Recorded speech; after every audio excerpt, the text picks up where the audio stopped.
औज़ुबिल्लाहिमिनश्शैतानिर्रजीम बिस्मिल्लाहिर्रहमानिर्रहीम। अस्सलाम वालेकुम मेरे प्यारे स्टूडेंट्स। बेटा आज today the topic which I have selected for discussion that is infinitive, gerund, infinitive and participle. And what is the technical name of this topic? It is also called verbals. We also call it verbals. But इसका नाम verbal भी है. And if I say from my own side, we also call them imposters. बड़ा imposters आप जानते हैं ना? Imposter जो वो जो नजर आते हैं वो होते नहीं, इसको कहते हैं imposter. देखो बेटा ये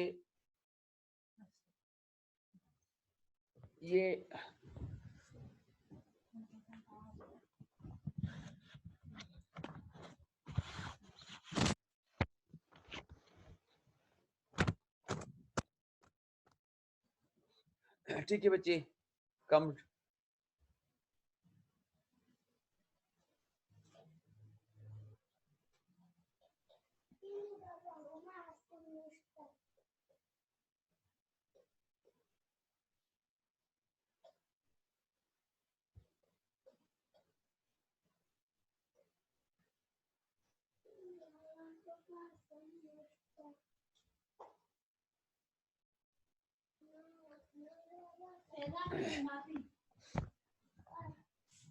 तो बेटा ये जो हमारा टॉपिक अभी है ना, जो हम डिस्कस कर रहे हैं, the topic is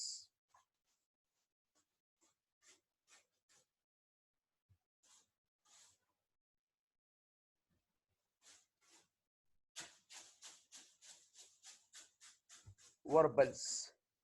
this is the topic. बेटा वर्बल्स है ना. अब बेटा हम ये डिस्कस करेंगे कि व्हाट आर वर्बल्स. वर्बल्स क्या होते हैं. The topic is verbals.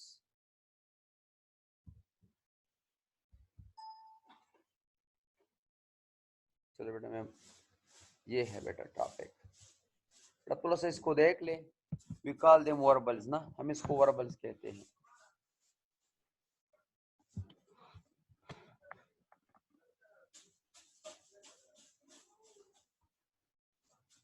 Verbals are words formed from a verb but function as a different part of speech. But apparently आपको ये बिल्कुल वर्ब लगेंगे वर्बल्स, लेकिन ये वर्ब नहीं होंगे. इसका फंक्शन डिफरेंट होगा. It will work like a noun and adjectives. इसका फंक्शन बिल्कुल नाउन एडजेक्टिव की तरह होगा. इस वजह से बेटा इसको हम वर्बल्स कहते हैं. ये मुश्किल नहीं है बेटा, इस पे आपको मैं ड्रिल दे रहा हूँ, इंशाल्लाह आप मेरा साथ दे दे. In other words verbals look like they are verbs but story but really function as noun, adjective or as adverb. इसका फंक्शन बेटा इन तीनों जैसा होगा. ये नाउन की तरह रोल प्ले करेंगे, एडजेक्टिव की तरह रोल प्ले करेंगे, ये कभी भी वर्ब्स की तरह रोल प्ले नहीं करेंगे. लेकिन इसको वर्बल्स क्यों कहते हैं बेटा? They are like verbs, that's why we call them verbs, verbals. ठीक है बच्चे. अच्छा बेटा हमारे पास वर्बल्स के कितने फॉर्म्स हैं?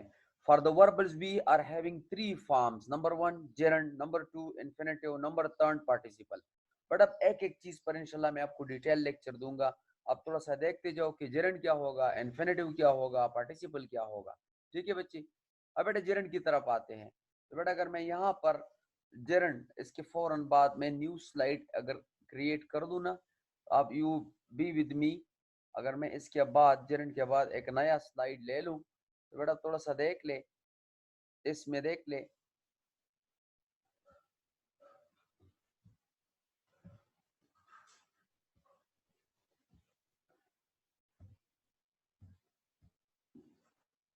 पता नहीं ये कहाँ से आ गया, इसकी तो जरूरत ही नहीं है वर्बल गेम की.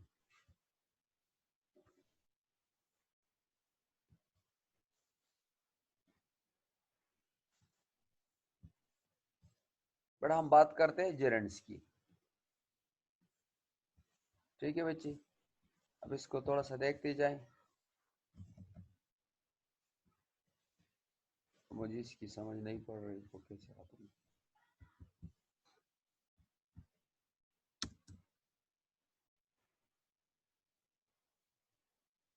बेटा मैं जेरेंट की बात कर रहा था, अब थोड़ा सा देख ले जेरेंट क्या है.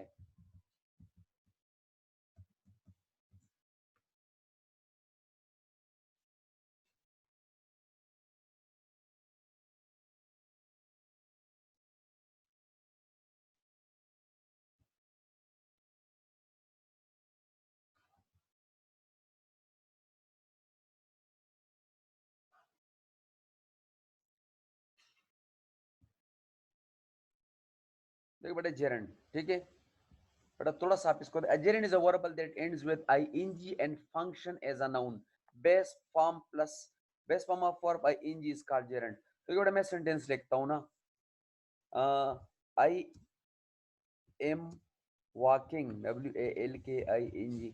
तो बड़ा इस सेंटेंस में थोड़ा सा देख ले, without any doubt I am walking, walking here is what, walking here is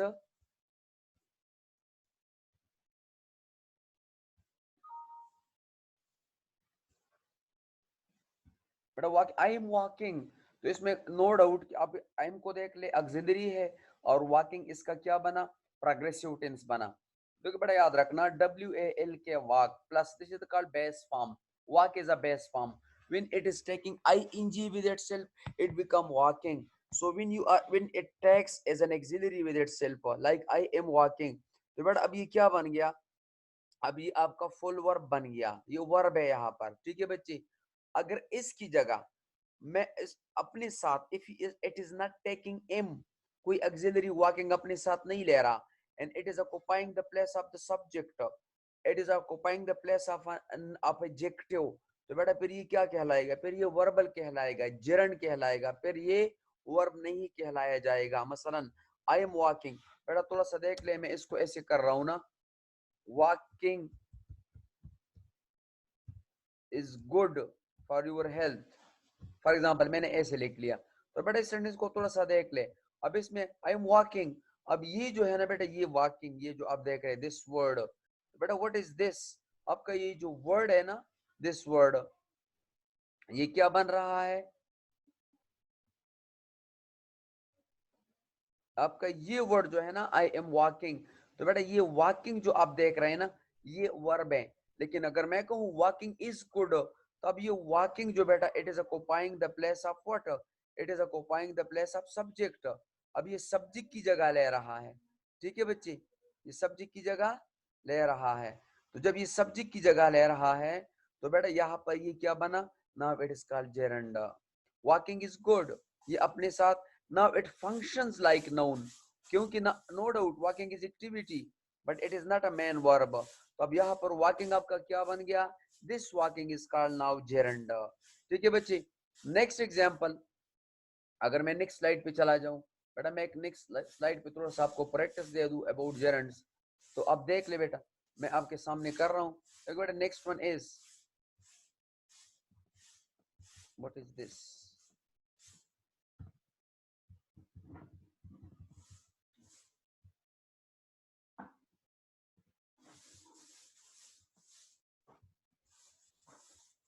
gerund, ठीक है बच्चे, ये थोड़ा सा देख ले, I am walking, walking is very good for your health.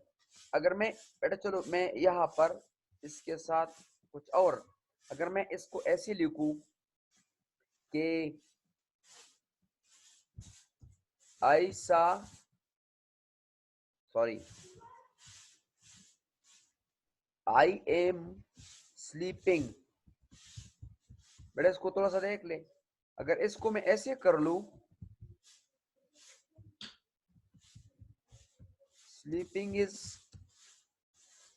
Good, बेटा जगह कम है इस वजह से मैं लेकर रहा हूं, या sleeping is a very, it is recommended at least sleeping for 6 to 8 hours is strongly recommended by the doctors। तो बेटा देखो स्लीपिंग इज, अब देखिए आपको बिल्कुल फील होगा कि sleeping as a main verb use नहीं हो रहा, यहाँ पर मेरे पास मेन वर्ब क्या है, इज है, इज, और ये कौन सा वर्ब है बेटा, लिंकिंग वर्ब है, ठीक है, आई एम स्लीपिंग, लेकिन यहाँ पर एम को देखो, एम सपोर्टिंग है किसका, स्लीपिंग का, तो स्लीपिंग को किस चीज को सपोर्ट कर रहा है, I am sleeping, am is supported, sleeping is supported by am, तो यहाँ पर स्लीपिंग क्या बन गया, this sleeping is a regular verb, functional verb, लेकिन यहाँ पर स्लीपिंग इज गुड, अब स्लीपिंग क्या बन गया, दैट इज कॉल्ड जेरंड। तो बेटा ये आपका जेरंड जो है ना, ये नाउन की जगह ले सकता है, मसलन he is sleeping वर्ब हुआ, sleeping is very good for your health, ये नाउन हुआ, क्योंकि अब इसने सब्जी की जगह ले ली है जेरंड। लेकिन देखो बेटा, sleeping baby, sleeping baby, sleep in sleeping hours, I don't like to be disturbed by anyone, देखो बेटा देख रहे हैं ना, अब स्लीपिंग आवर्स, अब स्लीपिंग एज एडजेक्टिव यूज हुआ, एज अ वर्ब यूज, इसको बेटा क्या कहते हैं, इसको जेरंड कहते हैं। ये सबसे आसान है। मसलन देखो बेटा मैं लिखता हूं ना,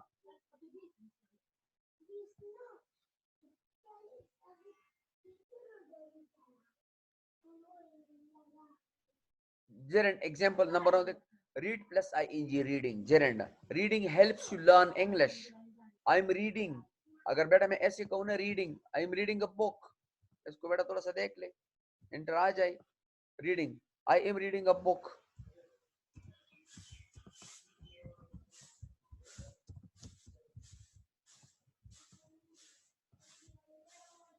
I am reading a book. लेकिन बेटा अगर इसके साथ में,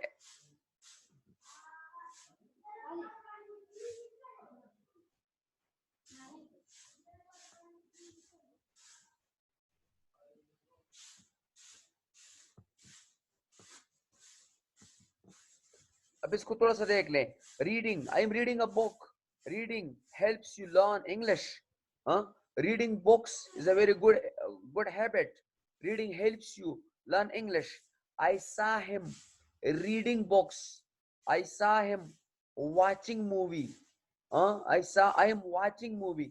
लेकिन बेटा I saw him watching a movie, तो अब watching वहां पर आपके पास प्रोग्रेसिव टेंस नहीं है, watching movie जो है ना, watching एडजेक्टिव है, ठीक है बच्चे।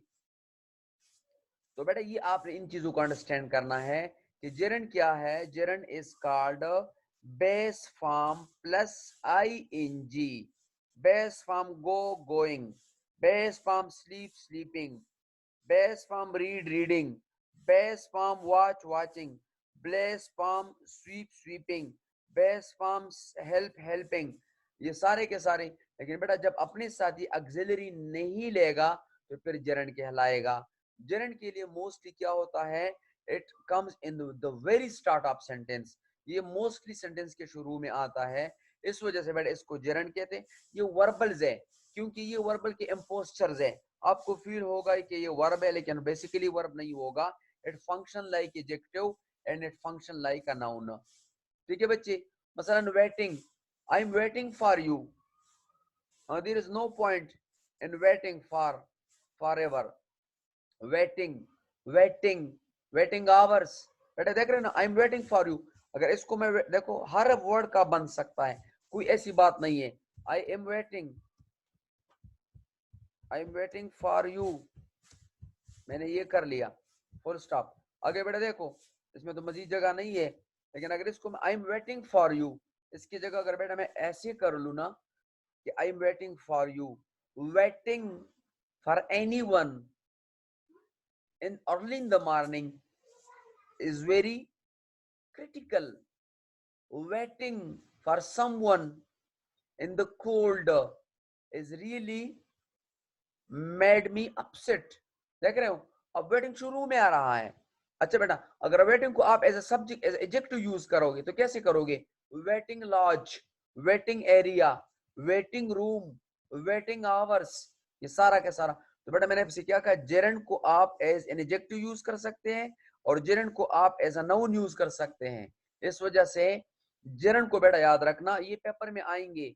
अच्छा बेटा दूसरा नाम इसका है नॉन फाइनाइट वर्ब, सेंटेंस के अंदर इस पर किसी वर्ब का असर नहीं होगा, यह हमेशा एज इट इज रहेगा, इस पर किसी चीज का इफेक्ट नहीं होगा। कैसे, इसका वर्ब इफेक्ट नहीं होगा। देखो बेटा मसलन मैं अगर ऐसे थोड़ा सा देख ले, अगर मैं कहूँ ना आई एम वेटिंग, ठीक है, अगर आपसे मैं कहूँ इसको चेंज कर लो तो बेटा इसमें लाख चेंजेस ला सकते हैं, I am waited, I have been waiting, I wait, देख रहे हो ये सारा का सारा टेंस बनेगा। लेकिन बेटा अगर आप इसको वेटिंग को एज अ जेरंड यूज करते हैं ना, waiting, waiting as a gerund use करते हैं तो फिर इस पर टेंस का असर नहीं होगा। आई am waiting in the waiting area for you, I was waiting in the waiting area, देखो वो वेटिंग दोबारा चेंज नहीं होगा, हमेशा आपका वर्ब चेंज होगा, इस वजह से इसको जेरंड कहते हैं, इसको इनफाइनाइट वर्ब भी कहते हैं। समझ आ गया आप लोगों को। तो बेटा जेरंड क्या है, I N G form, base form plus I N G form, sleep sleeping, walk walking, play, playing, rest, resting, come, coming, ये सारे के सारे बेटा ये gerund होंगे when it occupies the place of subject or adjective। ठीक है। अब बेटा इन्फिनेटिव क्या है? बड़ा अच्छा याद रखना, इन्फिनेटिव, पार्टिसिपल्स और जेरेंड्स ये सारे के सारे नॉन फाइनाइट वर्ब भी है या इनफाइनाइट वर्ब्स भी हैं। क्योंकि बेटा याद रखना आपके इंग्लिश पेपर में ये चीजें आएंगी। याद रखना आपके इंग्लिश के पेपर में बेटा 3-4 चीजें ऐसी आती है जो आपने अभी तक ग्रामर में नहीं पढ़ी। ठीक है बच्चे। मसलन आपने अभी तक इन्फिनेटिव की इतनी क्लियर नहीं है आप लोगों को, तो बेटा पेपर में अक्सर आ जाता है कि what about this verb, this is a finite verb और इनफाइनाइट वर्ब। तो बेटा आपने इन चीजों को समझना है कि फाइनाइट वर्ब क्या होता है, इनफाइनाइट वर्ब क्या होता है। ठीक है बच्चे। तो बेटा हम क्या इसको इनफाइनाइट वर्ब भी कहते हैं क्योंकि इस पे कोई असर नहीं होता। फाइनाइट वर्ब वो होता है जो इफेक्ट होता है। मसलन आई प्ले, ये अब ये आई प्ले, मैं आपसे कहूँ इसको पास्ट पार्टिसिपल में चेंज करो तो आप कैसे करोगे? I played. फिर मैं आपसे कहता हूँ कि आप इसको प्रेजेंट कंटिन्यूस में चेंज करो तो कैसे करोगे? I am playing. अगर मैं आपसे कहूँ इसको पैसिव में चेंज कर लो तो कैसे करोगे? I am played. देख रहे हो हर जगह आप प्ले, प्लेइंग में जा रहा है, कभी प्लेड में जा रहा है, कभी एम प्लेइंग में जा रहा है। लेकिन बेटा अगर आपके पास ये प्लेइंग है ना, प्लेइंग, ये सेंटेंस के शुरू में है तो कभी भी change. Playing is very good for your health, playing was very good for your health, playing football is very good, playing football was very good, playing football had been very good, playing football has been very good। अब देखो playing पर असर नहीं हो रहा, इसको वजह से इसको इनफाइनाइट कहते हैं, ये जेरेंड कहलाता। अब बेटा इन्फिनेटिव को समझो, जेरेंड और इन्फिनेटिव में फर्क क्या हुआ? What is the difference between gerund and infinitive? तो देखो बेटा जेरेंड और इन्फिनेटिव में मेन फर्क क्या है? जेरेंड जो होता है बेटा याद रखना, gerund, gerund base form plus ING, gerund. ठीक है। अब इन्फिनेटिव वही बेस फॉर्म, लेकिन बेस फॉर्म के शुरू में जब तुम टू लगाओगे और इसके फौरन बाद आप बेस फॉर्म लगाओगे, ये अब जेरेंड नहीं है, अब ये इन्फिनेटिव बन गया। मसलन to play, to sleep, to work, to come, to say, to stay, to read, to reside, to visit, to drive, to reach, to stop, to eat, to drink, to, देखो बेटा ये सारे के सारे क्या, इसको इन्फिनेटिव्स कहते हैं। दीज आर का, और ये भी वर्बल्स है। रीजन क्या है बेटा कि ये भी सेंटेंस के अंदर आपको लगेंगे कि ये वर्ब है लेकिन ये वर्ब नहीं होगा। मसलन आई एम टू गो, अब बेटा टू गो जो है ना ये बिल्कुल वर्ब नहीं, ये इन्फिनेटिव है। यहाँ पर आपका मेन वर्ब क्या, एम है। I am to sleep, I want to help you, अब आपका मेन वर्ब want है, to help नहीं है। I want to study a lot, अब to study आपका वर्ब नहीं है, I want आपका वर्ब है।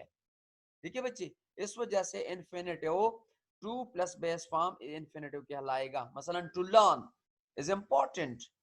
अच्छा बेटा इन्फिनेटिव कब यूज करते हैं? इन्फिनेटिव किसी सेंटेंस में आपके पर्पस को शो करते हैं। They are showing a kind of purpose, वो पर्पस को शो करते हैं। किस चीज को बेटा? पर्पस को शो करते हैं। They are showing purpose. मसलन to learn, I want to reach early in the morning, why? To attend my classes. I respect my teacher, why? To be respected in future. I want, I help my parents, to be praised, to be appreciated, to make my Allah happy। देखो बेटा ये सारे क्या है? ये सारे के सारे पर्पस को। I come early in the morning, I come early in the morning, why? You tell me to attend my classes। I come early in the morning, why? To give my attendance। I attend my paper, why? I attend my papers, why? To get good marks। ये सारे के सारे क्या है बेटा? इसको infinitives कहते हैं। To write, infinitive, my goal is to write, my goal is to get success, my goal is to study a lot, my goal is to work a lot, my goal is to respect you, my goal is to pray 5 times a day। ये सारे के सारे infinitive कहलाते हैं। अब बेटा participle क्या होते हैं? बेटा participle it can be in present participle और पार्ट। अब पार्टिसिपल के दो काइंड हो, एक प्रेजेंट पार्टिसिपल होगा और एक बेटा दूसरा क्या होगा, पास्ट पार्टिसिपल होगा।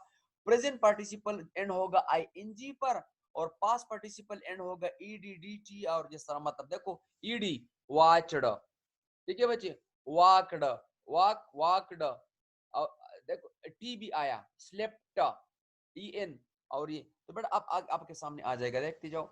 प्रेजेंट पास्ट पार्टिसिपल क्या है?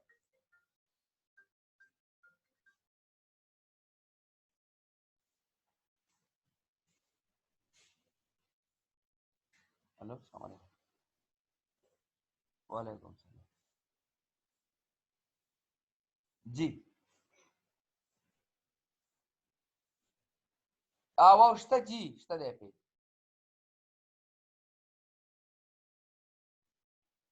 खा जी, खा खा खा, ठीक है जी, ठीक है, ठीक है, अल्लाह माशाल्लाह मेहरबानी।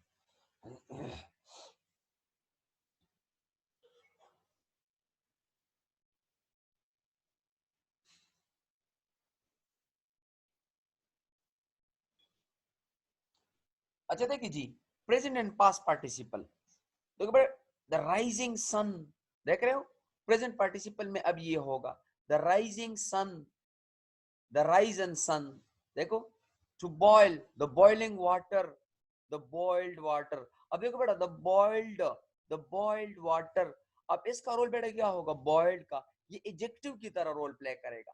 बेटा पार्टिसिपल का रोल हमेशा क्या होगा, वो एडजेक्टिव ही का होता है। राइजिंग स्टार्स, बच्चों को लेकर होता है ना, the rising stars, the sun is rising. अब बेटा द सन इज राइजिंग, अब ये वर्ब हुआ, लेकिन अगर ऐसी हुआ the sun rising, the rising sun, तो क्या क्या करेंगे, द राइजिंग सन, देखो the risen sun, the boiling water, the boiled water, the breaking water, the broken water, देखो ब्रोकन, ब्रोकन हार्ट, देख रहे हो, the cooking harm, the cooking ham, the cooked meal, the cooking water, the cooking bottle, the cooking meal, देखो the cooked मील। अब ये सारा का सारा इसका बेटा रीजन क्या है, इसको हम क्यों एडजेक्टिव के तरह डील करेंगे कि देखो बेटा ये सन को मॉडिफाई कर रहा है और ये वाटर को कर रहा है, ये हैम को कर रहा है, तो बेटा आगे इसकी जितने नाउन है वो सारे नाउन है। तो प्रेजेंट पार्टिसिपल और पास्ट पार्टिसिपल का रोल क्या होगा किसी सेंटेंस में, I found him as a rising star of my institution, ठीक है बच्चे, I found him a rising star of the institution, ठीक है बच्चे। Don't put your heart, don't put your hand in the boiling water, it will harm you a lot. I saw in the pot that there was boiled water, ठीक है बच्चे। तो ये क्या, इसको प्रेजेंट पार्टिसिपल और पास्ट पार्टिसिपल के नाम से पुकारा जाता है। तो बेटा ये present participle example, laugh, laughing participle, the laughing man is stronger than a suffering man. अब देखो बेटा लाप था ना, अब लापिंग हुआ, तो अब प्रेजेंट पार्टिसिपल का वो जेरेंट भी वहां पे शुरू में जो लगता था वो जेरेंट था, laugh, laughing, laughing is very good for your health. लेकिन जब बेटा अब इसी को द लापिंग मैन, अब वही आपका जेरेंट क्या बना, पार्टिसिपल बन गया। तो जेरेंट पार्टिसिपल बहुत सेम है, इसमें आप टेंशन न ले। प्रेजेंट पार्टिसिपल का रूल भी जेरेंट का होगा और जेरेंट का रूल भी प्रेजेंट पार्टिसिपल का होगा, तो दोनों सेम है। आईएनजी फॉर्म आप वर्ब लेंगे और मेन वर्ब की देखो बेटा, अगर इसको मैं ऐसी लापिंग को मैं ऐसी लिखूं, ही इज लापिंग, फिर तो ठीक है। लेकिन अगर मैं कहूं द लापिंग मैन, तो अब तो थोड़ा सा आपको चेंज का पता चल रहा है। अब बेटा देखिए, the laughing man is stronger than a suffering man. Past participle example one, close and closed. Don't waste time staring at a closed door. Closed door. Don't waste time staring at a closed door. Closed relation. Close friendship. ये सारे क्या है, ये past participle है। ये भी adjective की तरह इसका रोल है। swollen, swollen leg, हाँ swollen जानते हैं ना, आप तो डॉक्टर बन रहे, swollen आई, देखो ये सारे के सारे। तो बेटा दीज आर द थ्री, बेटा ये बहुत जरूरी है, ये पेपर में आएंगे तो आपको अंडरस्टैंड करना है। दोबारा बेटा मैं आपको थोड़ा सा लेक्चर पे रिवाइज कर रहा हूँ ना, इसका मैं आपको देखो बेटा जेरेंट, जेरेंट क्या होगा, base form plus ING when occupying the place of the subject, play playing, watch watching, sleep sleeping, read reading. तो ये क्या बनेगा, ये पार्ट, ये जेरेंट बनेगा। वही जेरेंट आपका बेटा एडजेक्टिव भी बन सकता है। जब एडजेक्टिव बनेगा तो प्रेजेंट पार्टिसिपल भी होगा, पास्ट पार्टिसिपल भी हो सकता है। जिस तरह बता दिया ना, स्वेल है ना, स्वेल और सोप तो वही, swollen, swollen leg, swollen hand, boiled, boiled legs, boiled eggs, देख रहे हैं ना।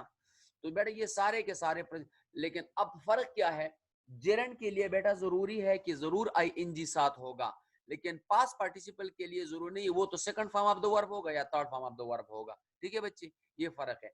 और ये सारे के सारे, इसका रोल वर्ब का नहीं है, but they works like verb in a sentence, they look like verb, इस वजह से इसको वर्बल्स कहते हैं। ठीक है बच्चे, इंशाल्लाह आप इस लेक्चर को पढ़ ले, इसका मैं थोड़ा सा इंशाल्लाह आपको ड्रिल भी दे दूंगा। फिर मुझे उम्मीद है बेटा आप लोग इसको पिक करोगे। बेटा एक एक टॉपिक में कोशिश करो 10-15 मिनट का वीडियो होगा तो आप इसको समझोगे। ठीक है।